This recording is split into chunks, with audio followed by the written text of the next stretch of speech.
I'm a very big fan of A Christmas Carol, both Dickens's novella and pretty much every film adaptation, and I'm always on the lookout for adaptations that I haven't seen, and I stumbled upon the 1954 version.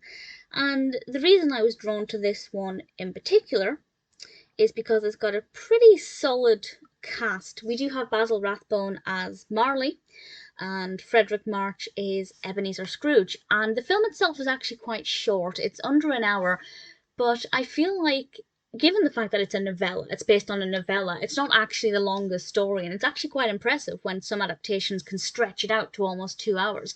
But I feel like in that space of time, they managed to get the story across quite well. I feel like as it went on, the pacing wasn't as good. For example, we spend a certain amount of time with the Ghost of Christmas Past, and then I feel like the next, well, actually, they are called spirits in this version. Some other versions do refer to them as ghosts, but in keeping with Dickens's words, they're called spirits. And then when we progress through the story, I feel like each section got shorter and shorter, and it's almost like they were trying to get to the finish line and cut out a lot of things. But it didn't feel like they'd cut out anything.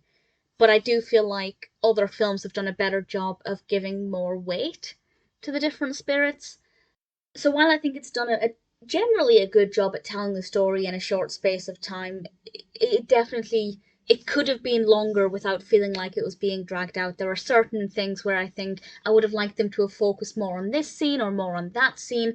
I obviously can't go into too much detail about those without spoiling it, but I assume most people are aware of the basic premise. Scrooge is, well, he is a Scrooge. He is the inaugural, and he is visited by three spirits past, present, and yet to come. And he is made to face the error of his ways and rectify things before time runs out. We also have, of course, a sub narrative with Cratchit, his worker, and we have Tiny Tim being unwell, and I feel like that part of the narrative played out well. It got enough attention. I think it definitely would be enough to tug at heartstrings. Not as much as some other adaptations as well. I feel like this wasn't as emotional as a lot of versions that I've seen. It didn't completely tug at the heartstrings. Put it this way, there are versions where I will cry like a baby. And this one, my eyes were dry all of the way through it. So I don't know if I'm just particularly heartless today, but I just didn't feel like it was emotive or as emotive as versions I've seen both before and after this one.